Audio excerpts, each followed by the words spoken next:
할렐루야.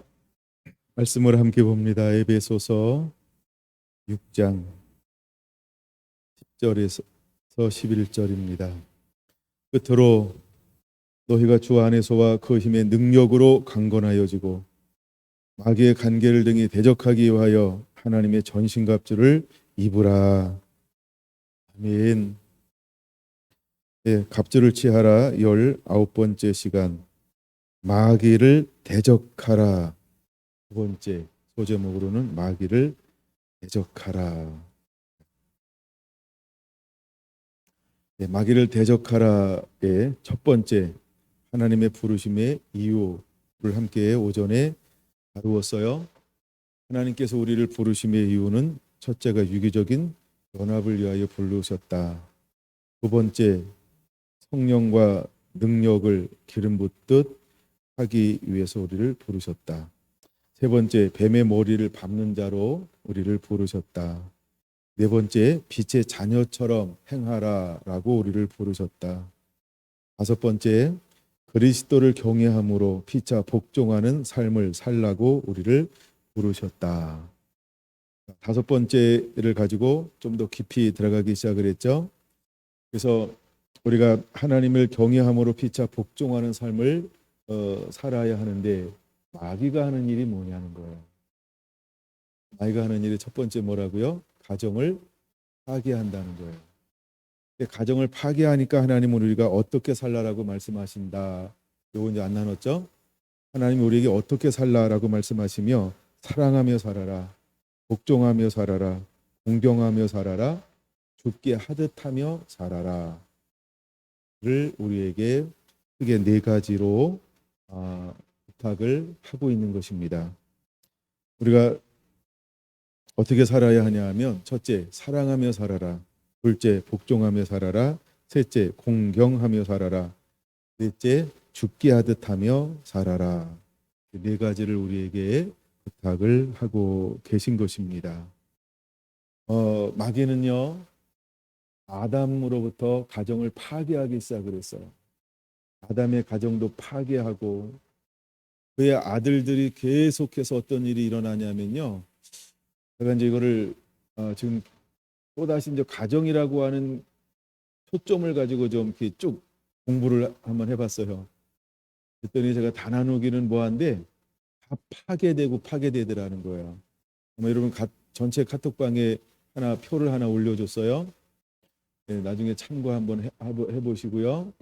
근데 그 어느 한 가정도 제대로 세워지는 가정이 없다라고 하는 겁니다. 그래서 왜 그럴까 그러면 사단은 끊임없이 가정을 공격한다라는 거예요.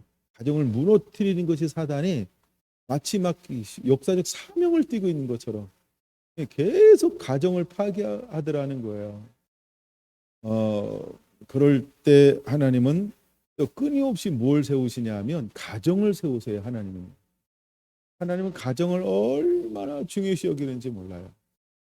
왜냐하면 하나님은 어디로부터 하나님이 일하기 시작하냐면 가정으로부터 시작하신다라는 것입니다.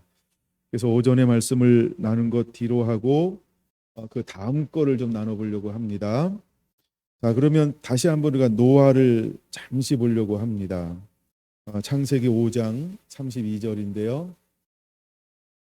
창세기 5장 32절 보니까 노아의 가정 가운데 제가 쭉 읽다가 그냥 새로운 걸 하나 발견을 했어요. 노아는 몇 세에? 500세에. 그리고 그 앞에 있는 사람들을 쭉 보니까 이제 카톡을 참고해야 돼요. 쭉 보니까 500세의 아이를 낳은 사람이 없더라는 거예요. 보통은 100세가 되기 전에 아니면 200세가 되기 전에 보통은 첫 아이를 낳기 시작을 합니다. 그들이 얼마를 사는데 900년 이상을 사는데 800년에서 900년 이상을 사는데 첫 번째 아이를 100세가 되기 전에 그렇죠? 낳기 시작한다라는 것입니다. 아담이 셋을 낳는데 이름이 이제 가인과 아벨 그 다음에 이어지는 사람이 셋이에요. 103세에 낳더라는 거예요. 거기 나오죠? 그래서 이렇게 시작을 해요. 근데 노아라고 하는 사람한테 딱 와가지고는요, 몇 년 동안 태의 문이 열리지 않았다? 500년 동안 열리지 않았다라는 겁니다. 500년 동안 태의 문이 열리지 않았어요. 근데 노아는 어떤 삶을 살아요? 의로운 삶을 산다는 거예요. 그러니까 새로운 걸 하나 본 거죠. 아하, 노아는 당대 의로운 사람이라. 그렇죠? 근데 하나님이 거룩한 사람들을 이 땅 가운데 뭔가 새로운 역사를 이루려고 할 때마다 사단은 귀신처럼 알고요, 그 가정을 공격하더라는 거예요. 그 가정을 공격하더라는 거예요. 아브라함의 가정도 귀신처럼 알고 공격하죠. 예, 이삭도 귀신처럼 알고 공격하죠. 야곱도 귀신처럼 알고 공격하죠. 계속 사단은 하나님의 의로운 가정을 공격하더라는 거예요. 공격하더라는 거예요.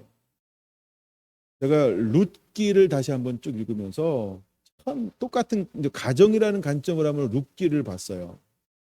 그랬더니 룻기 1장 1절에 그 땅에 무엇이 들었냐면 흉년이 들어, 이렇게 말해요. 흉년은 축복인가요? 저주인가요? 저주의 하나의 방법인데, 그래서 그 땅에 도저히 살 수 없으니까, 그렇죠, 내려간단 말이에요. 근데 다 내려갔는데 어떻게 했어요? 남편도 죽고 두 아들도 있었는데 두 아들도 죽고, 다 죽어요. 다 죽어요. 그래서 하여간 다 죽더라는 거예요. 그 다음에 누구만 남냐 하면 호랍이, 이거 가부라고 그러죠. 세 명이 다 가부가 되었어요. 근데 거기에 놀라운 뜻과 섭리가 있더라는 거죠. 여러분, 사단은 그걸 파괴하려고 했어요. 사단은 그걸 무너뜨리려고 했단 말이에요. 근데 하나님은 그 속에서 뭐 합니까? 또 다른 하나님은 끊임없이 뭘 세우는 거예요? 가정을 세우는 거예요. 거기서 만나는 사람 중에 한 사람이 누구였다? 룻이라는 한 이방인의 여인을 만나는 거예요.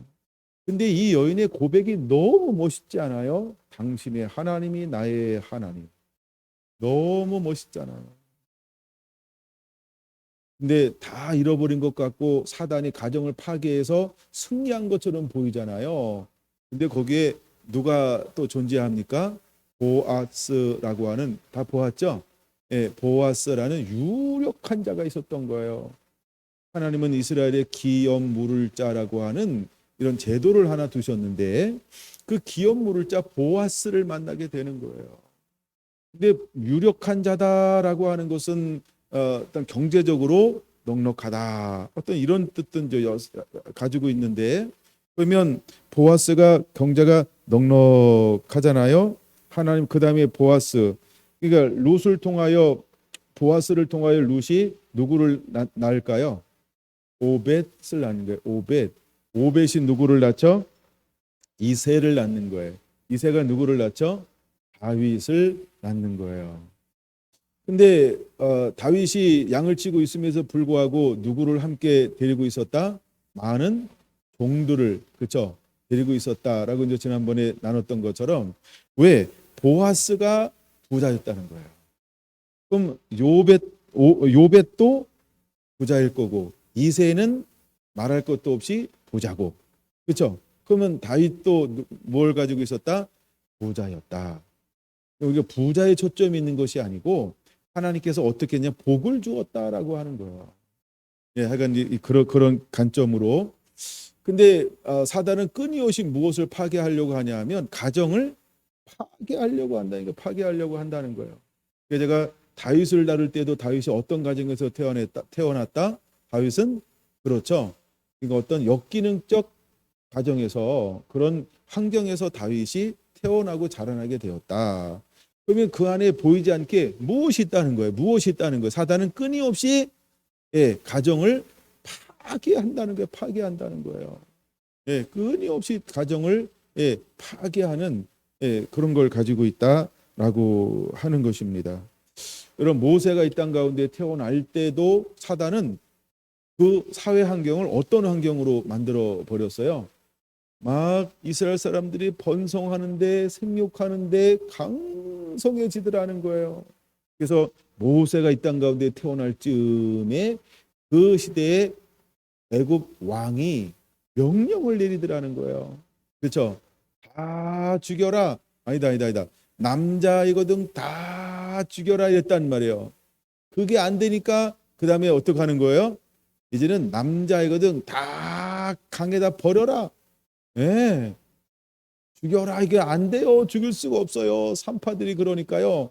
그래 그럼 살렸어? 이것들이 이래가지고 그 다음에 전략을 법령을 바꾸는 거예요. 어떤 법령을 바꿔요? 야, 남자는 무조건 다 버려 라고 했단 말이에요. 그러면 그 한 시대가 완전히 없어지는 거죠. 다음 세대가 완전히 끊어지는 거죠. 이미 여러분 한국도 인구 절벽이라고 합니다. 이제 우리가 30년이 2030년, 2050년 지나면 굉장한 사회 문제가 일어나게 될 것이다라고 인구를 통계로 보는 사회학자들은 이야기하고 있다는 거예요. 왜 그러냐 하면 우리가 이제 그 자녀를 낳아 기르는 것이 너무 힘들다라는 사회 분위기를 만들어 놨어요. 근데 힘들다라고 하는 사회 분위기 안에서 거기에 또 뭐가 만들어지냐 하면 자기 사랑이에요. 자기 사랑. 예, 자기 만족, 자기 엔조이. 그러니까 나 하나 먹고 살기도 힘들고 나 하나 즐기기도 힘든데 우리가 자녀를 뭐라고 생각하는 거예요? 선물이 아니고 복이 아니고 축복이 아니고 복 들어갔다가 복 붙인다 생각하는 거예요. 그래서 사람들이 너도 나도 깊은 생각하지 않고 많이 표현합니다. 아이고 힘들어 막 이렇게요. 물론 그런 힘은 들죠, 그렇죠? 근데 우리의 가치관의 변화가 일어나야 한다는 거예요. 여러분 교회 안에 자녀들이 많다, 성도들이 많다는 바람 잘 날 없다 이런 게 아니에요, 그렇죠? 그런 것처럼 자녀들은 힘들다라는 개념이 아닌 거예요. 근데 이미 우리는 사회적 교육으로, 사회적 분위기로, 사회적 현상으로 자녀들을 향하여 실제 남이 자녀는 다 이쁘고 귀여워. 근데 내가 키우는 건 어떻게 생각해요? 너무 힘들어. 그다음에 우리 이제 시집가고 장가서 아기 나면 하나 안 날 때까지는 제발 아이 언제 생기니 기다려 막. 근데 둘까지는 낳아야지 계속 막 기다려. 셋 나면 얘가 어떡하려고. 그때부터 이제 뭐 하기 시작해요? 그쵸, 막 걱정하고 근심하고 미쳤지 애가 진짜 이러면서 빨리 뭐 병원 갔다 와라 뭐 수술해라 뭐 이제 정관 수술이요. 막 온갖 건좀 막 이런 걸로 이제 자녀들을 이렇게 우리도 모르게 뭐 하는 거예요? 계속 어렵다라고 하는 걸 주입하는 거. 힘들다. 힘들지. 도대체 뭘 어떻게 키울 거냐? 우리가 사실은 이혼하는 이유가 성격 차이예요라고 하는 것처럼 자녀를 막하니 기르지 못하는 이유를 우리가 변명하잖아요. 뭐 때문에요? 키우기 힘들어요. 경제적으로 어려워요. 사회적으로 어려워요. 결국은 그게 재정 문제라고 하는 것입니다. 그러니까 이런 걸로 온갖 핑계를 가져다 대면서 그렇죠. 이제 다음 세대에 양육하는 것을 스스로 계속 과연 이것이 하나님이 우리에게 주신 문화는 아니다라고 하는 거예요. 근데 교회 안에도 하나님의 사람들도 이것이 은연중에 그래야만 되는 것처럼 하나의 문화로 하나의 사회 현상이 문화로 마치 우리도 그렇게 해야 되는 것처럼 우리도 거기에 은연중에 길들여지고 있다라고 하는 겁니다. 여러분들은 이제는 앞으로는 다 시어머니 시아버지가 될 거니까 힘들다 그러지 마시고 한 명 나면 좋아하고 두 명 나면 더 좋아하고 세 명 나면 더 좋아하고 네 명 나면 용돈 많이 줘야 되고 정유사님 아버님이 그러셨대요. 그런 것처럼 정말 여러분 우리가 기뻐하고 즐거워해야 합니다. 사단은요 이와 같이 우리의 문화나 가치관이나 이것을 통해서 계속해서 다음 세대들을 죽여간다라고 하는 거예요. 오늘날도 우리가 낙태가 일어나는데 어마어마한 숫자가 낙태가 되어지고 있다라고 하는 겁니다. 근데 성적 관계나 피임이나 뭐 여러 가지를 통해서 수많은 사람들이 임신을 해요. 이미 한국에도 법으로 제한하고 있지만 또 비공식적으로 그렇죠. 수많은 낙태가 실제로 일어나고 있다라고 하는 거죠. 여러분 사단은 뭘 막고 있는 걸까? 계속 아이들이 죽어간다라고 하는 이 말은 어떤 의미가 있냐면 영광의 세대가 이 땅에 오는 것을 사단이 가로막고 있다는 거예요. 하나님의 어느 가정에 어느 환경에 어느 도시에 누구에게 영광의 세대를 품게 할지 몰라요. 근데 우리는 끊임없이 이런 것들을 스스로가 조절하면서 수없는 낙태를 하면서 그 영광의 세대가 이 땅에 오는 것을 사단이 가로막는 일에 동조, 협력하고 있다라고 하는 것입니다. 근데 모세가 이 땅 가운데 태어날 때 아버지 이름이 뭐였죠? 모세 아버지 이름이 아브람 아니다. 아므람이에요. 아므람. 여러분 저 기억하라고 제가 그런 거예요. 아므람. 엄마 이름은 잘 알죠? 흔들 요게벳. 그래서 하여간데 이 가정은 어떤 가정이라고 2장 1절에 말하고 있죠? 레위인 가족이 레위인을 만나 이렇게 표현하고 있어요. 여기에 굉장한 단어가 있는 거예요. 여러분 레위라고 하는 건 무슨 의미가 있어요? 예배, 하나님을 섬기는 사람, 구별됨. 물론 나중에 그렇게 되지만 그러나 하나님이 하여간 레위인이 만나 레위인과 결혼하여서 레위인을 낳았대요. 근데 그 아이가 어떻게 보였어요? 우와, 너무 예쁜 거예요. 네, 그래서 보호하기 시작을 하는 거죠. 거기에 뭐가 들어있는 것이냐 하면 아므람과 요게백에 뭘 볼 수 있는 거예요? 하나님 앞에 어떻게 서 있는가, 이거를 보여주고 있는 거예요. 여러분, 우리가 부모가 이제는 다음 세대들을 대할 때 어떤 마음을 가지고 다음 세대들을 봐야 하는가, 여러분 우리 안에 그것이 회복이 일어나게 되기를 원합니다. 또 우리 이제는 다 앞으로 할머니 되고 할아버지 되고 막 이럴 거니까 그 다음 세대가 막 손자 손녀가 태어나면요, 제일 귀중하게 여길 줄 아는, 또 귀중하게 여겨줄 줄 아는 그런 우리 어른들이 되기를 예수님의 이름으로 축원을 드립니다. 사단은 끊임없이 그 다음 세대를 막 죽이려고 하는 거예요. 끊임없이 매 세대마다 이런 일들이 얼마나 많이 일어나는지 몰라요. 그다음에 훅 넘어와서 신약으로 한번 넘어올게요. 잠깐. 예수님이 이 땅 가운데 태어날 때에도 그 동방박사로부터 이야기를 들은 그 시점을 기준으로 해서, 그렇죠, 도살리하는, 전부 다 죽이라고 하는 칙령, 행정명령을 내리는 거예요. 그러면 그 유대 땅 가운데 얼마나 많은 가정에, 그렇죠, 사람들이 죽어나갔을까? 예? 얼마나 많은 가정 가운데서 남자아이들이 죽어나갔을까? 여러분 또 한번 생각해 봐야 돼요. 예수님을 전우로 했던 세대가요, 인구 절벽이 된 거야. 예수님이 친구가 없어요. 왜? 살아남은 사람이 없어서. 무엇인가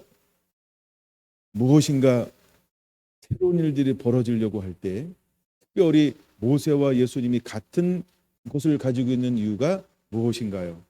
여러분, 모세를 통하여서 이스라엘을 구원하는데 그걸 우리가 뭐라고 부르죠? 유월절이라고 말합니다. 예수님이 땅에 오셔서 우리 죄를 담당하기 위해서 십자가를 지는데 그때가 절기로 무슨 절기? 유월절의 어린 양이라고 말합니다. 그러니까 뭔가 상징적인 것이 있죠. 근데 이것을 귀신이 귀신같이 아는 거예요. 그래서 새로운 문을 돌파하고 열 그 세대를요, 어떻게 하든지 사단의 목적은 뭐예요? 파괴해야 된다는 거예요. 가정을 파괴해야 된다는 거예요. 부모를 포기하게 만들어야 돼요. 부모가 자녀를 아예 못 낳던거나 낳으면 무조건 죽여야 한다라고 하는 거예요. 여러분, 중국에서 하나만 낳자, 이걸 법으로 정했단 말이에요. 그래서 어떤 사람들이 굉장히 많아졌나요? 그러니까 우리가 호적 신고하지 않은 그런 세대들이 얼마나 많은지 몰라요. 그리고 아이들 인신매매가 얼마나 많은지 몰라요. 그리고 단순히 인신매매만 하는 게 장기 매매가 얼마나 많은지 몰라요. 그리고 돈 있고 좀 이렇게 있는 사람들은 어떻게 했어요? 전부 외국에서 자녀를 외국에 보내거나 아니면 외국에 가서 이제 자녀를 낳는 거예요. 그러니까 뭐 이런 기현상들이 실제로 우리 시대에 일어난 거예요. 우리 시대에 그 일들이 일어나고 지금 진행형이라는 거예요. 지금은 이제 중국도 볼 바꿨어요. 그래서 이제 둘도 낳아라 이렇게 이제 권장을 하고 있어요. 중국도 인구가 그렇게 많은데도 앞으로 내다보면 인구가 줄어들면 노동 인구가 줄어든다는 거예요. 그래서 사회가 기현상이 일어나는 거죠. 여러분, 그 배후에는 누가 있을까요? 공산주의 영이 있는 것이 아니고 사단이 있다. 사단은 끊임없이 어떤 그리고 어떤 세대들을 완전히 이 땅 가운데 아예 빛을 보지 못하도록 가정을 파괴할 거라는 거예요. 여러분, 이제 우리가 왜 사단이 가정을 파괴해야 되는지에 대한 것을 한 번 더 깊이 생각해 보기를 원합니다. 저는 노아가 첫 번째 라실인이라는 생각이 한번 들었어요. 그런 생각 한 번도 해본 적이 없는데 이번에 말씀을 보면서 아하, 노아가 첫 번째 나실인과 같은 세대였구나 라는 한번 생각을 한번 해 보았습니다. 그 다음에 우리가 이제 삼손을 낳았던 마노아와 마노아 부인. 마노아 부인은 이름이 없어요. 무명의 여자예요. 원래 이름 없는 사람이 무섭습니다. 예. 그건 멜기세덱 아시죠? 굉장히 겁나는 분이에요. 멜기세덱이라는 분이. 자, 근데 마노아와 마노아 부인이 있는데 그 사사기 13장에요. 이 사람들이 어떤 삶을 사냐 하면 의롭고 경건한 삶을 사는 거예요. 그러던 어느 날 하나님이 천사가 누구를 찾아와요? 마노아 부인을 찾아오는 거예요. 그리고 마노아를 찾아오는 거예요. 그리고 그에게 무엇을 요구합니까? 너는 거룩한 자가 되라는 거예요. 그리고 모든 것으로부터 절제하고 구별된 삶을 살아내기를 원하는 거죠. 그리고 하나님께서 그 가정에 주시는 그 자녀를 무엇으로 양육해 내기를 하나님이 원하시는 건가요? 구별된 세대, 한 헌신된 세대. 그래서 나실인으로 하나님이 키우기를 원하시는 거예요. 그럼 이거는 무엇으로부터의 보호를 말하는 걸까요? 사단으로부터의 보호를 말하는 거예요. 여러분, 하나님은요 어느 가정을 방문했을까요? 그렇죠? 아기를 낳지 못하는, 마치 우리가 볼 때 문제가 있는 것처럼 보이는 그 가정을 방문했어요. 근데 문제가 있는 것처럼 보이지만 하나님 볼 때는 무엇을 본 거예요? 태의 문이 열렸다 닫혔다를 본 것이 아니고 그릇을 본 거죠. 중심을 본 거죠. 마음을 본 거죠. 아버지와의 관계를 본 거죠. 난 여러분들이 그런 하나님의 사람들이 되기를 원합니다. 노아 같은 사람들이 되기를 원합니다. 할렐루야. 예. 그 다음에 마노아 같은 가정들이 되기를 예수님의 이름으로 축원합니다. 그 다음에 한나라고 하는 한 사람이 결혼했어요. 물론 여러분, 분인나가 뭐 불임이 있는 게 아니죠. 예. 자, 엘가나가 참 불임이 있는 것도 아니죠. 근데 불인나는 아기를 잘 낳는데 한나는 아이를 못 낳는 거예요.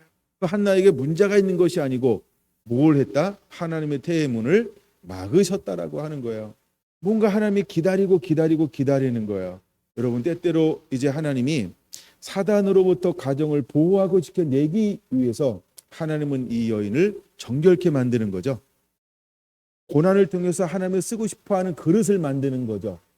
그래서 분인나를 향하여서 계속해서 막 속을 긁게 만들어요. 그리고 분내게 만들어요. 열받게 만들어요. 시기하게 만들고요. 암투하게 만들고요. 이 다른 것으로는 만족할 수 없게 만들어요. 그러던 어느 날 그는 그것으로 되지 않는다라고 하는 것을 깨닫고 하나님 앞에 이제 헌신하여 기도하기 시작을 하는 것입니다. 그러던 어느 해에 그 기도가 하나님 마음에 맞는지라.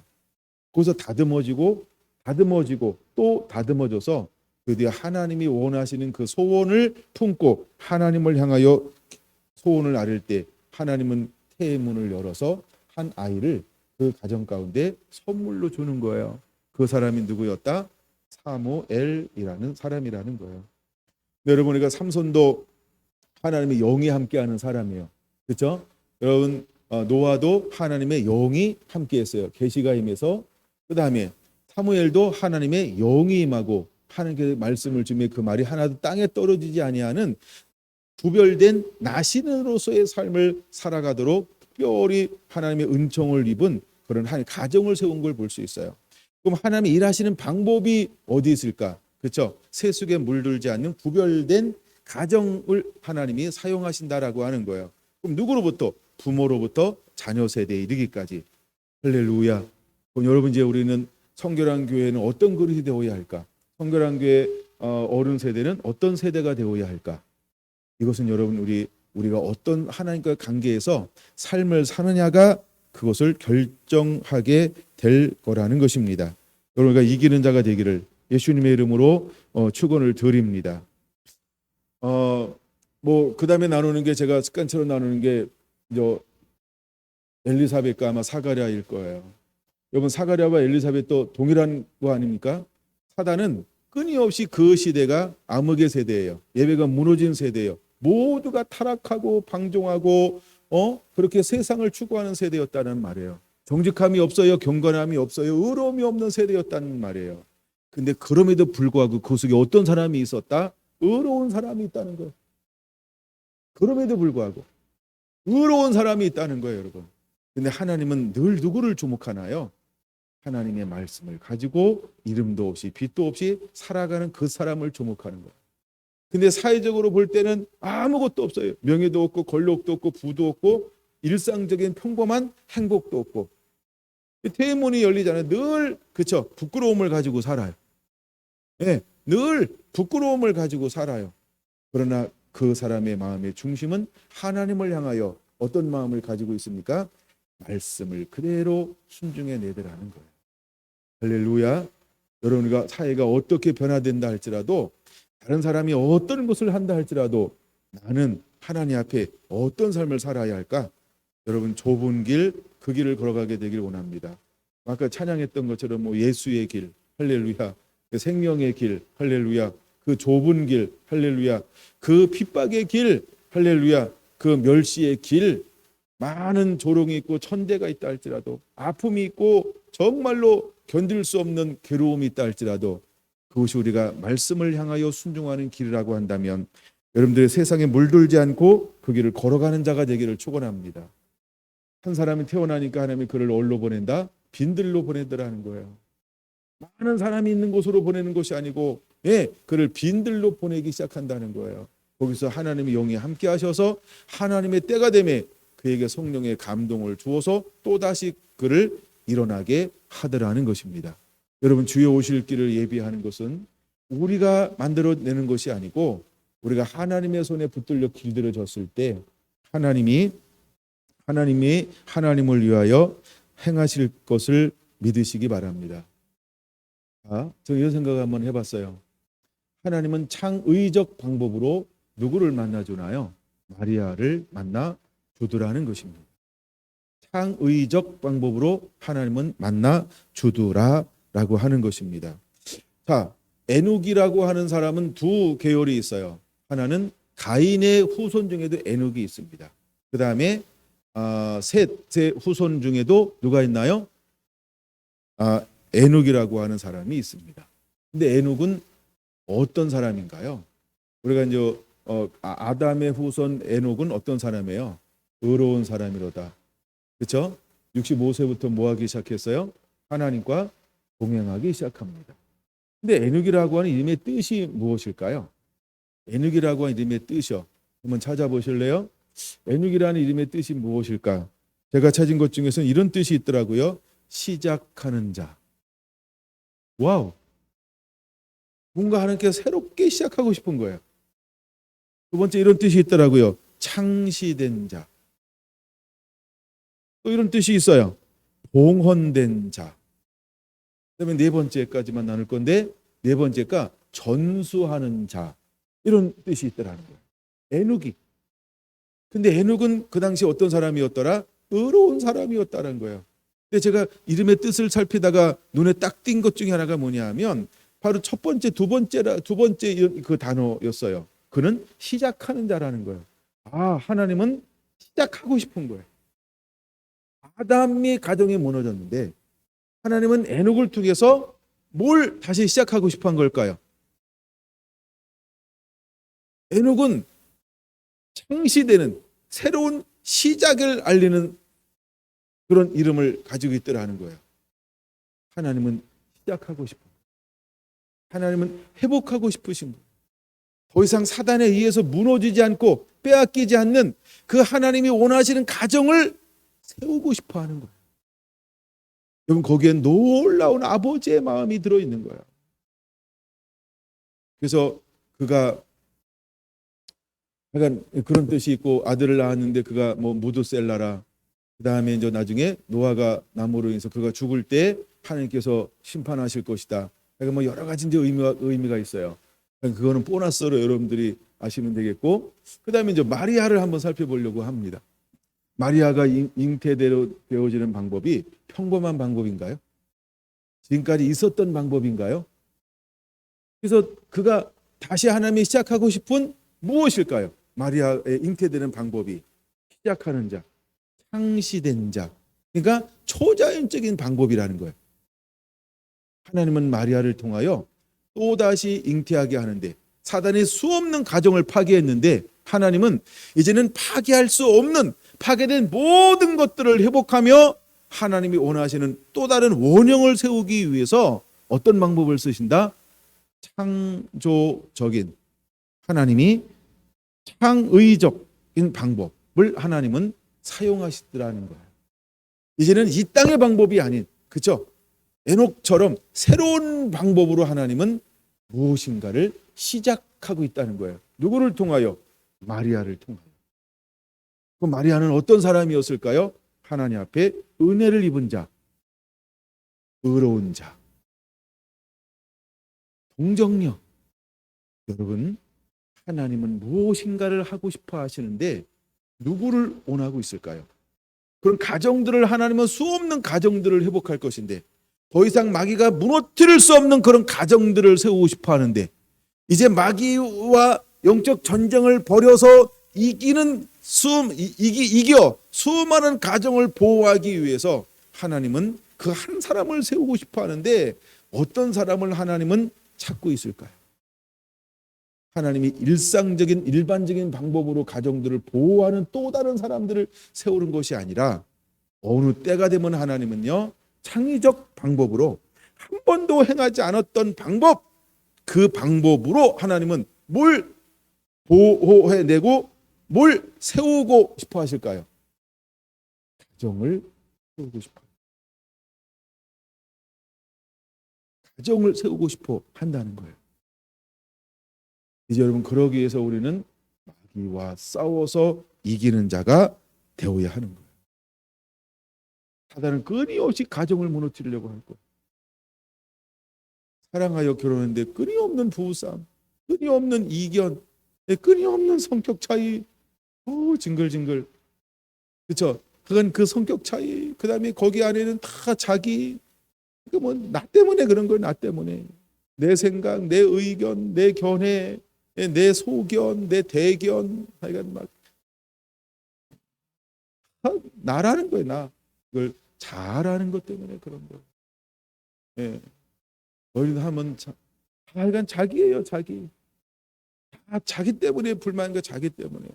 여러분, 끊임없이 나를 내려놓으세요. 끊임없이 자기를 내려놓는 삶을 사세요. 여보, 내려놔야 돼요.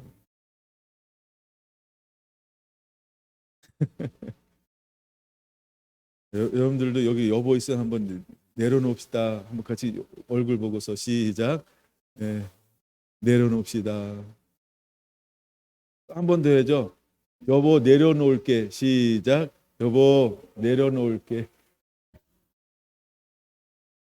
나를 내려놔야 돼. 나. 자기 사랑. 결국 나를 못 이기는 거 아니에요. 나를. 그렇죠? 나와의 싸움에서 하는 거예요. 왜 나를 못 맞춰줘? 이런 거 아니에요. 그렇죠? 왜 내 감정을 못 읽어? 막 이런 거 아니에요. 그렇죠? 왜 나를 섭섭하게 해? 뭐 이런 거 아니에요. 왜 나를 외롭게 해? 막 이러는 거 아니에요. 그렇죠? 예. 그러니까 나라는 거예요. 나라는 거예요. 사단은 그 자기를 보게 하면서 파괴하고, 자기를 보게 하면서 파괴하고 있다. 사단이 아담을, 하와를 유혹할 때 뭘 봤냐면요, 자기를 봤는데 없는 걸 본 거예요. 마치 없는 것처럼 보이는 거예요. 자기를 보게 한 거예요. 자기를. 그리고 불순종하자마자 누가 보였다? 나는 괜찮은데 누구 때문에? 누구 때문에? 너 때문에? 너 때문에? 크게 해야지. 너 때문에 그랬다는 거예요. 너 때문에. 그렇죠? 아담은 하와에게, 하와는 뱀에게, 뱀은 내가 그랬다.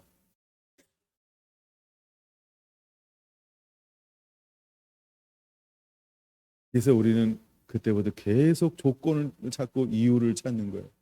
이걸 많은 사람들이 쓰는 용어로 핑계라는 거예요. 여러분, 우리는 항상 뭔가 이렇게 대신 이걸 이렇게 책임지고 짊어져야 하는 사람들을 늘 원하잖아요. 네? 누군가를 그렇게 희생양으로 삼아야 되잖아요. 이거는 사단이 우리에게 가져다주는 일반적인 원리라는 거예요. 내가 그랬습니다. 그럼 종지부를 끊잖아요. 그래서 예수님은 오셔서 어떻게 한 거예요? 그렇죠? 자기가 짊어지는 거예요. 여러분들도 사단을 이기는 방법이 뭘까? 내가 짊어지는 거예요. 네? 그래. 나 때문에 그렇죠. 그럼 더 이상 싸움이 진전이 안 돼요. 내 죄를 내가 알렸다. 네. 그럼 그 다음에 진전이 안 되잖아요. 근데 내가 왜 맨날 나만 가지고 그래? 이러면 그때부터 이제 발전되는 겁니다. 마귀는 가정을 파괴하려고 할 거예요. 여러분, 종지부를 찍으세요. 매일매일 종지부를 하나씩 찍으세요. 종지부를 찍으세요. 나는 찍는데 저 인간은 안 찍어요. 그러면 남편들도 찍으시고 아내들도 찍으시고 할렐루야. 그 종지부를 찍으세요. 여러분, 사단은 가정을 이렇게 파괴하려고 한다라고 하는 걸 알아야 돼요. 근데 하나님은요, 창의적 방법으로 하나님은 마지막에 일하셨다라고 하는 거예요. 그럼 오늘날 하나님은 우리에게 어떤 방법으로 일하실 것인가? 오늘 에베소서 한번 읽어봐야 되겠죠?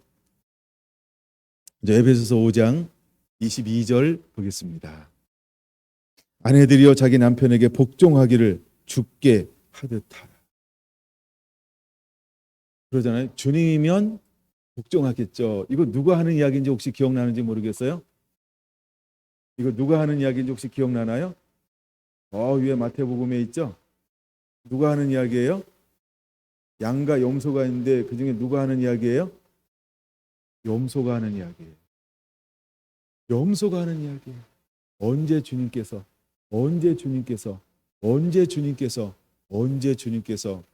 예? 기억나는 거죠? 예. 그러므로 여러분, 우리는 누구에게 하듯 하라? 주께 하듯 하라는 거예요. 아내들이여 자기 남편에게 복종하기를 주께 하듯 하라.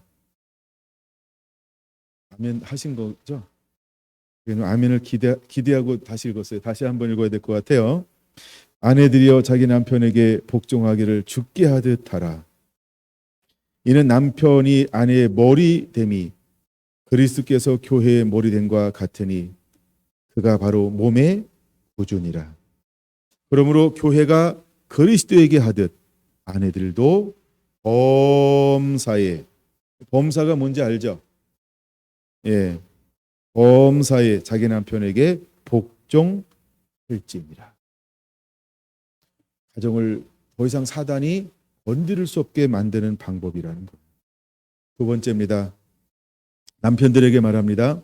남편들아, 아내 사랑하기를 그리스도께서 교회를 사랑하시고 그 교회를 위하여 자신을 주신같이 하라.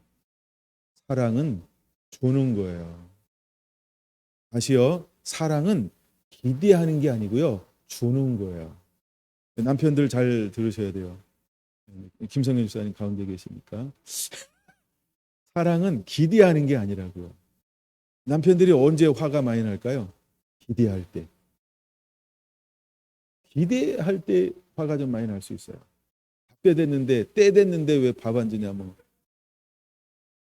우리 밥 때문에 제일 많이 싸울지도 모르겠고. 왜 때 됐는데 밥도 안 차리고 때 됐는데 이거 막 때 됐는데 이게 뭐예요? 기다리기 때문에 그런 거예요. 뭘 기다리고 있어요? 사랑 받을 걸 기대하는 거. 내가 존중받을 걸 기대하는 거예요. 근데 뭐라고 말하고 있어요? 자신을 조심같이 하라. 네. 네. 대표로 일부러 그런 것 같아요. 제가 요즘에 이제 자가격리하면서 설거지 몇 번 했어요. 매일 한 건 아니고 모든 걸 한 건 아니고 그래도 전에보단 많이 했어요. 왜냐면 밥을 따로따로 먹었거든요. 예. 그래서 이제 내가 먹은 건 내가 하려고 많이 노력을 했어요. 근데 약간 제가 생각해 봤어요. 나는 왜 뿔나지? 내 뿔날 때 한번 생각해 봤어요. 기대할 때 뿔나고. 기대할 때. 그러니까 남자들은요. 여기 자신을 주신같이 알아.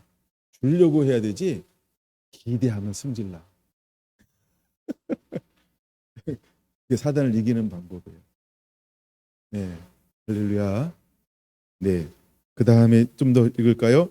이런 건 물로 씻어 말씀으로 깨끗하게 하사 거룩하게 하시고 자기 앞에 영광스러운 교회로 세우사 티나 주인 잡힌 것이나 이런 것들이 없이 거룩하고 흠이 없게 하려 하심이라. 이와 같이 남편들도 자기 아내 사랑하기를 자기 자신과 같이 할지니라. 자기 아내를 사랑하는 자는 자기를 사랑하는 것이라. 누구든지 언제나 자기 육체를 미워하지 않고 오직 양육하여 보호하기를 그리스도께서 교회에게 함과 같이 하나니 우리는 그 몸의 지체이니라. 그러므로 사람이 부모를 떠나 그의 아내와 합하여 둘이 한 육체가 될지니 이 비밀이 크도다. 나는 그리스도와 교회에 대하여 말하노라. 그러나 너희도 각각 자기의 아내 사랑하기를 자신같이 하고 아내도 자기 남편을 존경하라. 아멘. 자녀들에게 말합니다. 6장 1절 자녀들아 주 안에서 너희 부모에게 순종하라. 이것이 옳으니라. 이것이 하나님의 말씀에 어긋나지 않는다고 한다면 여러분 자녀들은 부모에게 순종해야 한다는 겁니다. 할렐루야. 예, 그러면 이 자녀는 어떤 의미를 가지고 있냐? 우리가 이제 왜 분가를 하면 모든 것에 독립이 일어납니다. 이거는 분가하기 전 해당인 것입니다. 우리가 일단 그렇게 봤으면 좋을 것 같아요. 그다음에 2절 내 아버지와 어미를 공경하라. 이것은 약속 있는 첫 계명이니 이로써 내가 잘 되고 땅에서 장수하리라. 우리가 땅에서 잘 되는 방법이 있어요. 그것은 부모를 공경하는 거라는 거예요. 그러면 장수한다 이 말은 뭐냐면 건강할 거라는 거 아니에요, 그렇죠? 잘 된다라고 하는 건 뭘까요? 형통하게 될 거라는 거 아닙니까, 그렇죠? 근데 그 방법을 하나님께서 어디다가 그 비밀을 숨겨 놓았냐면, 야 부모를 공경해봐. 그러면 하나님 우리가 이 땅에서 잘 되는 비밀을 숨겨 놓았다라고 하는 거예요. 자녀들은 잘 들으시기 바랍니다. 네, 그 다음에 또 아비들아 너희 자녀를 노엽게 하지 말고 오직 주의 교훈과 훈계로 양육하라. 할렐루야. 우리가 자녀들을 노엽게 하지 않아야 한다는 거예요. 자꾸 어떤 자기의 취향 아니면 인본주의 아니면 어떤 다른 사상으로 자녀를 교육하려고 그렇게 길들이려고 그렇게 하지 말라는 거예요. 오직 주님의 말씀으로 교훈하고 훈계하라라고 말씀하고 있습니다. 네? 그래서 자녀를 노엽게 하지 말라. 그 다음에 이제 5절 봅니다. 종들에게 말합니다. 두려워 말고 떨며 성실한 마음으로 육체의 상전에게 순종하기를 그리스도께 하듯 하라. 이제 그러면 종들에게 뭘 요구합니까? 순종하라는 게 순종. 누구에게? 상전에게 순종하라고 말합니다. 눈가림만 하여 사람을 기쁘게 하는 자처럼 하지 말고 그리스도의 종처럼 마음으로 하나님의 뜻을 향하고 기쁜 마음으로 섬기기를 죽게 하듯 하고 사람들에게 하듯 하지 말라. 죽게 하듯 하는 게 죽게 하듯 하라는 거예요. 이것이 우리의 사회생활이라고 한다면 그 사회가 얼마나 아름다운 공동체가 될까? 이는 각 사람이 무슨 선을 행하든지 종이나 자유인이나 주께로부터 그대로 받을 줄을 알미라. 그 다음에 상전들아 너희도 그들에게 이와 같이 하고, 그럼 종들이 너희에게 하는 것처럼 똑같이 하라는 거예요. 죽게 하듯 하라는 거예요. 죽게 하듯 하라는 거예요. 그렇죠? 상전들도 죽게 하듯 하라는 거예요. 죽게 하듯. 그러니까 뭐라는 거예요? 인격적으로 존중하라는 거예요. 함부로 하지 않는 것이고 인격적으로 존중하라는 거예요. 여러분, 이것이 우리 안에 회복이라면 갑질이 없어지겠죠. 꼰대가 없어지겠죠. 죽게 하듯 하라라고 하는 것입니다. 네, 하나님은 우리에게 그것을 하라라고 말합니다. 다 이제 가정들이 세워져야 합니다. 사단은 수없이 가정을 파괴하려고 하기 때문에, 그러면서 하나님께서 마지막으로 하는 말씀이 뭐냐 하면 끝으로 너희가 주 안에서와 그 힘의 능력으로 강건하여지고 마귀의 간계를 능히 대적하기 위하여 하나님의 전신갑주를 입으라. 12절 같이 읽습니다. 우리의 씨름은 혈과 육을 상대하는 것이 아니요 통치자들과 권세들과 이 어둠의 세상 주관자들과 하늘에 있는 악의 영들을 상대함이라. 할렐루야. 여러분, 우리의 상대는 혈과 육이 아니라는 거예요. 우리의 상대는 혈과 육이 아니라는 거예요. 이제는 혈과 육, 보이는 것이 아닌 보이지 않는 것을 상대해야 한다는 겁니다. 그러면 우리가 무엇으로 옷 입어야 할까? 하나님의 전신 갑주로 옷 입어야 한다라고 말씀하고 있는 거예요. 이제 여러분, 전신 갑주로 옷을 입어야 합니다.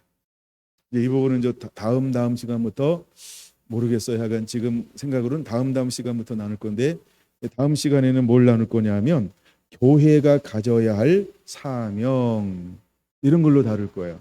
그럼 교회는 어떤 사명을 가져야 할까? 이 부분을 다룰 거고, 그 다음에는 교회가 가져야 할 자세, 요거는 베드로전서 5장으로 한번 다시 갔다가 올 거예요. 그래서 우리가 야고보서 4장 7절에 말하죠. 마귀를 대적하라. 그러면 너희를 피하리라 라고 한 것처럼 우리가 왜 마귀를 대적해야 하는가? 그래서 교회가 가져야 될 자세는 뭐냐는 거예요. 하나님의 능하신 손 아래 겸손해야 합니다. 염려를 다 주께 맡겨버려야 합니다. 그리고 마귀를 대적하는 자가 되어야 한다는 거예요. 예. 그 다음에는 무엇을 다룰 것이냐 하면 마귀를 대적하기 위하여 이제 우리가 무엇을 하라고 말하고 있는가. 그건 잠깐 맛만 보여주고 마칠 건데, 이제 오늘 본문 말씀 10절에 이걸 뭐라고 말하고 있냐 하면, 첫째, 마귀를 대적하기 위하여 이제 무엇을 하기를 원하냐? 세 가지를 하기를 원하는데, 첫째, 하나님의 능력으로 강건하여 져라, 이렇게 말하고 있어요. 하나님의 능력으로 강건하여 지라는 것입니다. 내가 누구인지를 아는 것은 굉장히 중요합니다. 그래서 예수님의 능력으로 강건하여 지라는 거예요. 두 번째는 뭐라고 말하고 있어요? 마귀의 간계를 능히 대적하라, 이렇게 말했어요. 간계가 뭘까요? 간계는 거짓말을 말합니다. 마귀의 거짓말, 미혹, 유혹, 현혹, 하여간 이 거짓말, 이것들을 능히 대적하라는 거예요. 그러니까 여러분, 우리에게는 이제는 이 시대에는 우리가 영 분별력이 있어야 돼요. 여러분, 우리는 하나님과 예수님을 아는 자가 돼야 돼요. 아는 자가 되어야 돼요. 그래서 하여간 다음에 더 깊이 나눌 겁니다만, 그 말씀이 왜 중요한지가, 그 이유가 이제 성경으로 풀어드릴 거예요. 그리고 세 번째, 마귀를 대적하기 위해서 우리는요, 전신갑주를 입어야 한다는 것입니다. 왜 전신갑주를 입어야 할까? 혈과 육을 상대하는 것이 아니기 때문에 전신갑주를 입어야 하는 것입니다. 우리가 마귀를 대적하기 위해서 구체적으로 어떻게 해야 되는지 이 부분을 앞으로 다루게 될 것입니다. 기도하겠습니다.